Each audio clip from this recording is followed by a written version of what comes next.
تو وہ شخص بہت حیران ہوا، راسک جالود بہت پریشان ہوا اور ان کے چہرے کی طرف دیکھنے لگا، آقا کا دیدار کرنے لگا کہ تو امام فرماتے ہیں کہ بیت المقدس کی ایک چٹان کے نیچے جو ہے چشمہ، تم یہ سمجھتے ہو کہ وہ پہلا چشمہ ہے، جبکہ دراصل حقیقت یہ ہے، آؤ میں تمہاری اصلاح کروں، پہلا چشمہ وہ نہیں جو تم سمجھتے ہو، بلکہ پہلا چشمہ تو وہ ہے جس سے حضرت خضر نے پانی پیا، اور وہی چشمہ ہے جس سے آب حیات آج بھی جاری و ساری ہے۔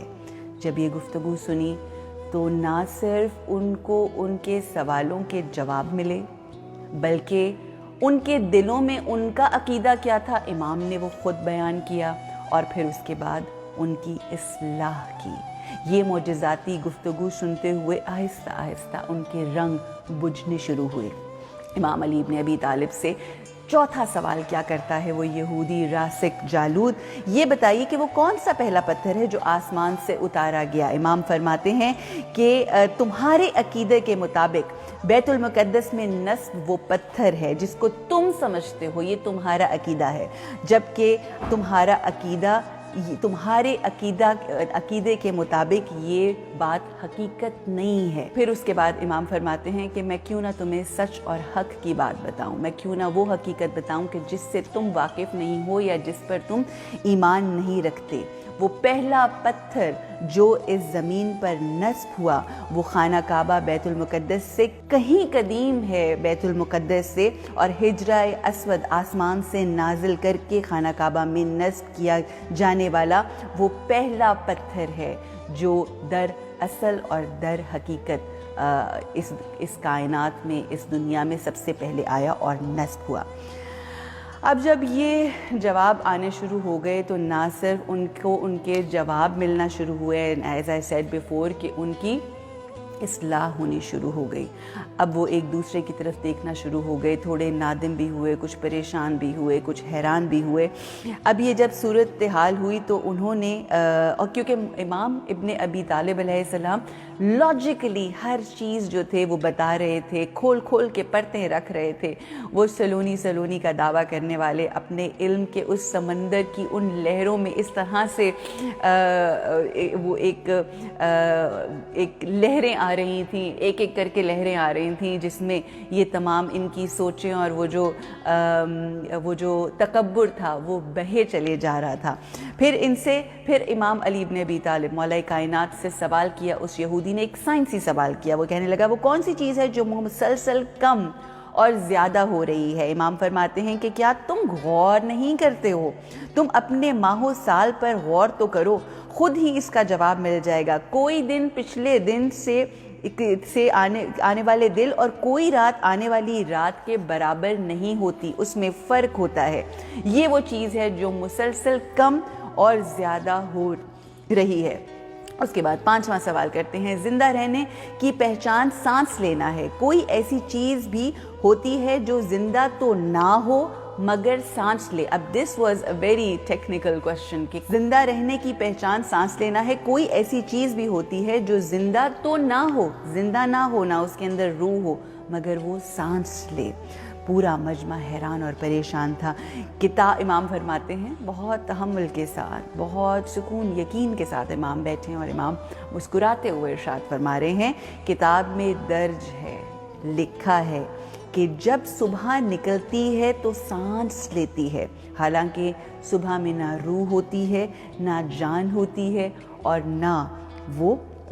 نہ اس کی کوئی زندگی ہے، مگر اس کے باوجود وہ سانس لیتی ہے۔ پھر سوال کرتا ہے کہ زمین کا کون سا مقام ہے جہاں ایک مرتبہ تو سورج کی کرنیں پڑی مگر اس کے بعد اس جگہ کی زمین نے سورج نہیں دیکھا؟ امام ارشاد فرماتے ہیں کہ ہاں، یہ سمندر وہ مقام ہے جہاں سے موسیٰ اور ان کی قوم گزری تھی، وہ اللہ کے حکم سے تقسیم ہو گیا تھا اور اللہ کے حکم سے سورج کی کرنیں اس جگہ پر ایک ہی مرتبہ پڑی تھیں اور دوبارہ سورج کی کرنیں آج تلک وہاں پر نہیں پڑی۔ ساتواں سوال کرتا ہے، یہ دیکھیے کہ ہم اس علم والے کے ماننے والے ہیں، ہم آقائے دو جہان جو شہر ہیں علم کا، اور ان کے وسیع، ان کے ولی، ان کے بھائی، ان کے جانشیں اب یہ جواب دے رہے ہیں، کیونکہ یہ علم لدنی ہے، یہ کس طرح سے ایک سے دوسرے اور دوسرے سے تیسرے اور پھر یہ سلسلہ آج تک امام زمانہ تک چلتا ہے کہ وہ جواب دے رہے ہیں کس طرح سے اطمینان کے ساتھ۔ نیکسٹ سوال وہی کرتا ہے کہ وہ کون سی چیزیں ہیں جو ہمیشہ حاضر رہتی ہیں، وہ کون سی چیزیں ہیں جو ہمیشہ غائب رہتی ہیں؟ امام علی ابن ابی طالب نے ارشاد فرمایا، آسمان اور زمین کی طرف دیکھو، یہ ہر لمحہ ہر وقت حاضر رہتی ہیں، تمہیں کبھی غائب نظر نہیں آئیں گی، اور یہ ہمیشہ حاضر رہنے والی چیزیں ہیں۔ اور موت ایک ایسی چیز ہے، موت اور زندگی کو اگر ڈھونڈنا چاہو، ہمیشہ یاد رکھنا وہ غائب رہے گی، اور ہم نہیں جانتے کہ وہ کب کس وقت کس کے لیے آ جائے، اور یہ وہ چیزیں ہیں جو غائب ہیں۔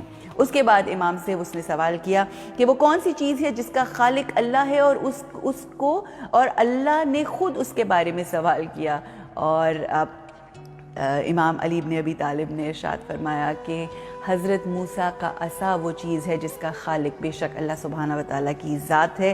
اور اسی کے حوالے سے قرآن میں اللہ سبحانہ وتعالیٰ نے حضرت موسیٰ سے سوال کیا کہ اے موسیٰ یہ تیرے ہاتھ میں کیا ہے، اسی چیز کے بارے میں کہ جس کو خلق بھی کیا اور اس کے بارے میں سوال بھی کیا، وہ ہے۔ پھر سوال کرتا ہے کہ بیت اللہ خانہ کعبہ کا طواف جاندار کرتے ہیں، انسان، جن و ملک، کوئی ایسی شے ہے جو بے جان تھی مگر اس نے بھی خانہ کعبہ کا طواف کیا؟ امام نے مسکرا کے کہا کہ ہاں بالکل، جب حضرت نوح کا وہ طوفان آیا تھا، حضرت نوح کے زمانے میں طوفان آیا تھا، تو اس طوفان میں وہ جو حضرت نوح کی کشتی تھی وہ جب بیت اللہ کے قریب آئی تو بیت اللہ کا 7 چکر لگائے، طواف کیا، وہ ایک ایسی بے جان چیز ہے کہ جس نے خود سے خانہ کعبہ کا طواف کیا اور 7 چکر لگائے۔ اب اگین سانپ سونگھ گیا، تمام یہودیوں کو سانپ سونگھ گیا۔ اب کہتے ہیں اب بہت پریشان ہو گیا اور اس نے آخری پتے پھینکنے شروع کیے۔ اب وہ جس طرح سے آپ کو وہ جانتے ہیں نا، ریپڈ فائر ہوتے ہیں نا مختلف پروگرامز کے اندر، ریپڈ فائر کرتے ہیں، ٹھکا ٹھک کوشچنز کرنے شروع کیے، اور امام علی ابن ابی طالب نے اسی طرح سے جتنی جلدی وہ سوال کرتا تھا اتنی جلدی ہمارے مولا کائنات جواب دیتے تھے۔ اب اس نے سوال، وہ جو آخری کچھ پتے ہوتے ہیں نا جو آپ نے رکھے ہوتے ہیں، وہ سوال اس نے کرنے شروع کیے۔ بہت پریشان ہونے کے بعد وہ کون سا ایک ہے جس کا 2 نہیں؟ امام نے ارشاد فرمایا اللہ ایک ہے، اللہ واحد ہے، اس کے 2 نہیں۔ کون سے 2 ہیں جس کا تیسرا نہیں؟ تو امام فرماتے ہیں دن اور رات 2 ہیں جس کا دوسرا نہیں۔ پھر وہ پوچھتا ہے کہ وہ کون سے 3 ہیں جس کا چوتھا نہیں؟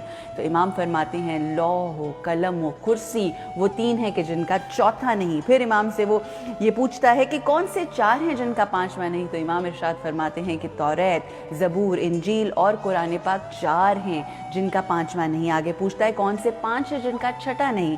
تو امام ارشاد فرماتے ہیں وہ 5 نمازیں ہیں، فجر، ظہر، عصر، مغرب، عشاء، کہ جن کا 6واں نہیں۔ کون سے 6 ہیں جن کا 7واں نہیں؟ امام فرماتے ہیں کہ زمین و آسمان 6 دن میں بنے کہ جن کا 7واں دن نہیں تھا۔ وہ 7 بتائیے جن کا 8واں نہیں۔ یہ ٹھکا جو ریپڈ فائر میں کوشچنز ہو رہے ہیں۔ امام فرماتے ہیں کہ میرے رب نے 7 آسمان بنائے ہیں اور اس کا 8واں نہیں ہے۔ وہ پوچھتا ہے کہ وہ 8 بتائیے جن کا 9واں نہیں۔ امام فرماتے ہیں کہ عرش کو 8 مختلف فرشتے جو ہیں وہ اپنے پروں میں سموئے اٹھائے ہوئے ہیں کہ جن کا 9واں نہیں ہے۔ وہ بتائیے، وہ 9واں بتائیے کہ جن کا 10واں نہیں۔ اللہ نے ارشاد فرمایا کہ حضرت صالح کی قوم میں 9 بڑے کافر سردار تھے اور ان کا 10واں سردار نہیں تھا، وہ 9 تھے۔ وہ 10 بتائیے جن کا 11واں نہیں۔ آپ نے فرمایا حج کے موقع پر قربانی نہ ہو تو 7 روزے حرم میں اور 3 روزے گھر پر رکھنے کا حکم ہے۔ یہ 10 روزے ہیں کہ جس کا 11واں نہیں۔ اس نے پوچھا کہ وہ 12واں بتائیے جن کا 13واں نہیں۔ سال کے 12 مہینے ہوتے ہیں کہ جن کا 13 نہیں ہوتا۔ اب وہ سوال کرتا ہے کہ امام یہ بتائیے کہ وہ 13واں بتائیے کہ جن کا 14واں نہیں۔ امام نے ارشاد فرمایا تم واقف ہوگے حضرت یوسف کے واقعے سے کہ جب ان کے 11 بھائی، ان کے ماں باپ، یعنی جب انہوں نے خواب دیکھا اور اس کے اندر انہوں نے 11 ستارے، 1 چاند اور 1 سورج کو اپنے سامنے سجدہ کرتا ہوا دیکھا، وہ 13 تھے، ان کا 14واں نہیں ہے۔ برعظمت امیر المؤمنین، امام المتقین، مولا کائنات، حاجت روا، مشکل کشا علی ابن ابی طالب، بلندر صلوات اللہم صلی علی محمد وآل محمد، اپنے آپ سے یہ سوال کیا کرتی تھی کہ میں تو کہتی ہوں کہ میں علی والی ہوں، میں تو کہتی ہوں کہ مجھے علی سے بہت عشق ہے، میں تو کہتی ہوں کہ مجھے محبت ہے امام علی ابن ابی طالب سے، مگر کیا میرا لباس، کیا میری گفتار، کیا میرا انداز ایسا ہے کہ امام یہ کہیں کہ یہ میری ماننے والی ہے یا مجھ سے محبت کرنے والی ہے؟ آج ہماری اپنے بچوں کو بھی دیکھ لیجئے، اپنی ماؤں، اپنے گھر میں وہ بچے جو آپ سے اپنی محبت کا اظہار کرتے ہیں، قریب آپ کے وہ ہوتے ہیں جو آپ کا احساس کرنے والے ہوتے ہیں، قریب آپ سے وہ ہوتے ہیں جو صرف منہ زبانی نہیں بلکہ اپنی ایکشن سے پروو کر رہے ہوتے ہیں کہ نہیں، ایسا نہیں ہے کہ ہم صرف منہ زبانی فونوں پہ کہہ دیں آئی لو یو ماما اینڈ آئی لو یو بابا اینڈ آل دیٹ۔ جب ان کو ہماری ضرورت ہے، جب وہ کسی وقت اکیلے ہیں، جب وہ بیمار ہیں، ان کا احساس کرتے ہوئے ان کے ساتھ ہونا، ان کے ساتھ کھڑے ہونا اس بات کا ثبوت ہے کہ جو ہم زبان سے بولتے ہیں۔ سملرلی یہ کہنا آسان کہ ہم آقا کے ماننے والے ہیں، ہم علی کے ماننے والے ہیں، ہم بی بی فاطمہ الزہرا کے ماننے والے ہیں، بہت آسان ہے یہ سب کہنا، مگر اس کو پروف کرنا لازم و ملزوم ہے۔ یاد رکھیے، میں کل بھی شراز سے اپنے ہسبینڈ سے بات کر رہی تھی تو میں یہی کہہ رہی تھی کہ یہ جو تدبر ہے نا، یہ تدبر کا مظاہرہ ہمیں کربل کے میدان میں ملتا ہے۔ میں کیا کروں، بارہا میں ذکر کرتی ہوں جناب حر کا، میرے ہیرو ہیں وہ، اور میں ان سے سیکھتی ہوں۔ وہ خاک کہ جس خاک کے اوپر چل کے ہمارے امام کے پاس آئے، امام کی بارگاہ میں آئے جناب حر، اللہ ہمیں اس خاک کے صدقے میں وہ شعور عطا فرمائے، وہ تدبر کرنا عطا فرمائے کہ جس کی کوشش ہم اس رمضان میں کر رہے ہیں کہ ہم ایک ایک آیت کے اوپر بھی اگر تدبر کر کے، اگر ہم امام حسین ابن علی، امام علی ابن ابی طالب، آقا دو جہان محمد مصطفیٰ صلی اللہ علیہ وآلہ وسلم کی بارگاہ میں پہنچتے ہیں تو یاد رکھیے، صرف نعرے لگانا بہت ضروری ہے، یہ سب بہت ضروری ہے، مگر اگر صرف نعروں کی حد تک جوشیلے رہے اور ہوش کے ساتھ تدبر نہ کیا تو یقین کیجئے جناب حر کو بھی وہ تاج نہیں ملا تھا جو بی بی فاطمہ الزہرا سلام اللہ علیہا کا رومال کی صورت میں تھا۔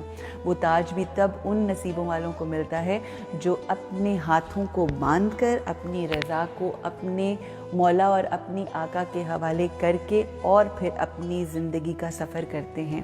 اگر آپ اس رات کو، وہ جو شب عاشور کی رات تھی، اس رات کو یہ رمضان کا مہینہ سمجھیں کہ جس میں ہمیں تدبر کرنا ہے، اور اس کے بعد آنے والی زندگی کو ہم وہ سفر سمجھیں جو جناب حر نے ایک بہت ہی بڑا گناہ کیا تھا امام حسین علیہ السلام کو کربل کے میدان میں ان کی فیملی کے ساتھ روک کر۔ اس سے بڑا کیا گناہ ہوگا کہ آپ امام حسین کو موت کی طرف لانے والوں میں، شہادت کی طرف لانے والوں میں ہوئے۔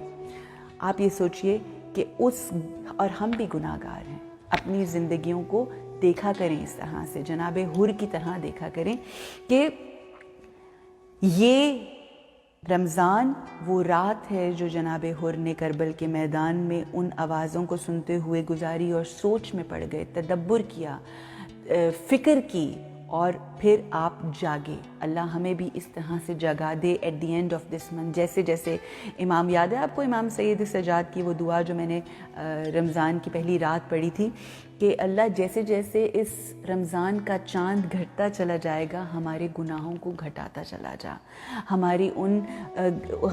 نے جو برے کام کیے ہیں یا جس طرح سے ہم اپنی زندگی گزاری ہے، ہمیں اس سے نکال کر روشنیوں کا سفر کروا۔ Now coming back once again, اس کو اس طرح سے دیکھیے کہ یہ رمضان جو ہے وہ رات ہے جو شب عاشور جناب حر نے گزاری، تدبر کیا، سوچ و فکر کیا۔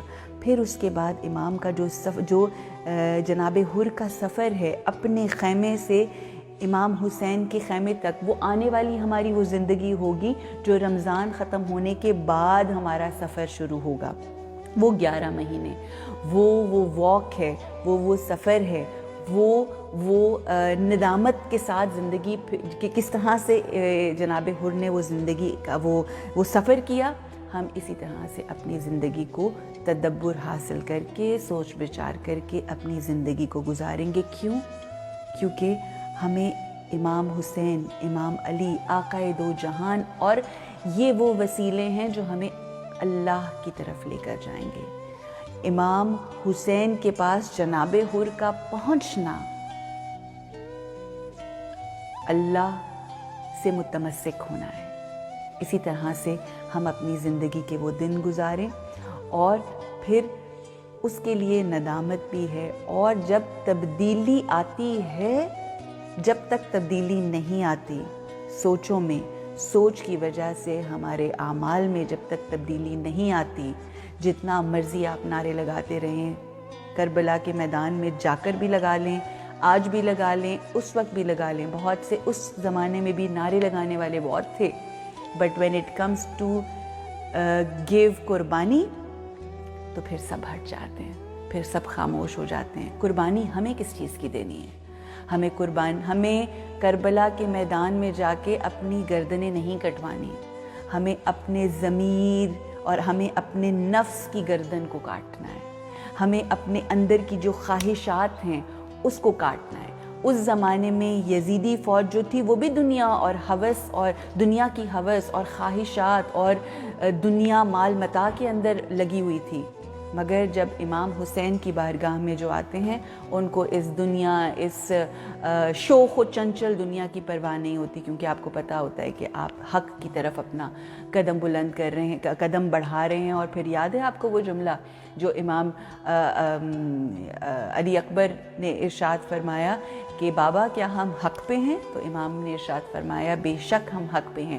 تو اس کے اوپر جناب علی اکبر نے ارشاد فرمایا کہ اگر ہم حق پہ ہیں تو اس سے کیا فرق پڑتا ہے کہ ہم موت کی طرف جا پڑیں یا موت ہم تک آ جائے. It's very important. جب آپ حق والوں کے ساتھ ہوتے ہیں، جب آپ حق کی بات کرتے ہیں، جب آپ سچ بولنا شروع کرتے ہیں، آزمائش اصل تب ہی شروع ہوتی ہے. چاہے وہ دور جناب آقائے دو جہان ہو، چاہے دور امام علی ابن ابی طالب ہو، چاہے دور امام حسن مجتبیٰ ہو، چاہے دور امام حسین علیہ السلام ہو، چاہے دور امام علی زین العابدین علیہ السلام ہو، اور جو بھی ادوار گزرے، اصل اور اہم بات یہی ہے کہ آپ کو حق کے ساتھ زندگی گزارنی ہے.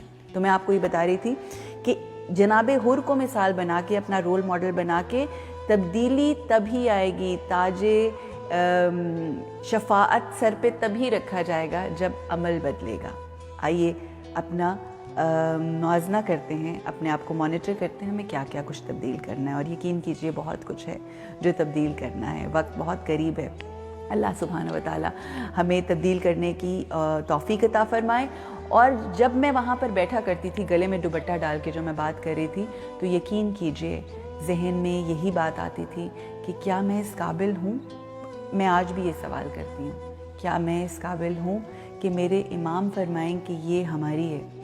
بس یہ سوال سب اپنے آپ سے کریں کہ کیا ہم اپنی زندگی کو اس طرح سے سچائی کے ساتھ، حق کے ساتھ، امانت داری کے ساتھ، دلوں سے نفرتیں، ایک دوسرے کے لیے بغض، کینہ کو سائڈ پہ کر کے کیا ہم روحانی زندگی گزار رہے ہیں؟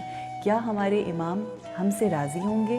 کیا ہمارا عمل، ہمارا لباس، ہمارا کردار، ہماری گفتار، ہماری سوچیں ایسی ہیں کہ جب امام ہماری طرف رخ کریں، ہماری طرف دیکھیں تو کہیں ایسا تو نہیں کہ امام یہ کہیں کہ ایسے نہیں ہوتے ہمارے ماننے والے؟ اللہ سبحانہ و تعالی ہمیں توفیق عطا فرمائے، وہ علم عطا فرمائے. یہ جو سورہ طٰہٰ کی آیت نمبر 114 ہے، اللہ سبحانہ و تعالی ہمیں اس کو اپنی زندگیوں میں شامل کرنے کی توفیق دے. جو بھی علم ہم کہیں سے اٹھاتے ہیں، سنتے ہیں، پڑھتے ہیں، اللہ اس کو ہمیں اپنی زندگیوں میں شامل کرنے کی توفیق عطا فرمائے. اللہ کی ذات ہمیں ویسا بنا دے جیسا وہ چاہتا ہے. ہم اللہ کی ذات کو اس کے محبوب کا واسطہ دیتے ہیں کہ محبوب کبریا کا واسطہ ہے. مالک اے خالق، تو سب کا رب ہے، تو سب کو سب کچھ عطا کرنے والا ہے، تو منزہ ہے، تو پاک ہے، تو ہر کسی کے قریب ہے. کوئی ایک ہلکا سا چھوٹا سا سٹیپ اٹھاتا ہے تو آپ کی طرف، تو آپ اس کی طرف 70,000 سٹیپس اٹھاتے ہیں، قدم اٹھاتے ہیں. مالک ہماری زندگیوں کو ویسا بنا دیں، ہمیں باعمل علم عطا فرما. اے مالک تجھے اپنے محبوب کا واسطہ، تجھے اس رحمت للعالمین کا واسطہ، ہم اس کی امت ہیں. اللہ ہمیں لوگوں کے لیے رحمت بنا دے، ہمارا وجود لوگوں کے لیے رحمتوں کا باعث ہو جائے، ہمارا وجود لوگوں کے لیے زحمت نہ بنے، ہماری وجہ سے کسی کو مشکل نہ ہو، صرف اور صرف آسانیاں ہی آسانیاں ہوں ارد گرد کے لوگوں کو۔ اے مالک، تجھے اس در کا واسطہ کہ جس کو آقائے دو جہان تیرے محبوب نے در علم کہا ہے، ہمیں ایسا علم عطا فرما کہ ہم اس طرح سے تبدیل ہو جائیں، ایسے اپنی زندگیوں کو تبدیل کر دیں کہ ہم لوگوں کے لیے، اس دنیا کے لیے، فرش والوں کے لیے اور عرش والوں کے لیے مثال بن جائیں۔ آمین یا رب العالمین۔ اللہ سبحانہ و تعالیٰ تمام دیکھنے والوں کی جو حاجات ہیں، جو جائز حاجات ہیں، وہ پوری فرما۔ اے مالک، جتنے بھی مومنین ہیں، مسلمین ہیں، جو بھی تیری بارگاہ میں ہاتھ بلند کیے ہوئے ہیں، اللہ ان کی تمام مشکلوں کو آسان فرما، تمام مشکلوں کو مشکل کشا کے صدقے میں آسان فرما دے۔ اپنا بہت خیال رکھیے اور اپنی سوچوں کا خیال رکھیے، اپنی فکروں کا خیال رکھیے اور اس انفارمیشن کا خیال رکھیے جو آپ لوگوں کے ذہنوں میں جا رہی ہے۔ دس از ویری ویری امپورٹنٹ۔ اپنی زندگی کو ویسٹ مت کریں۔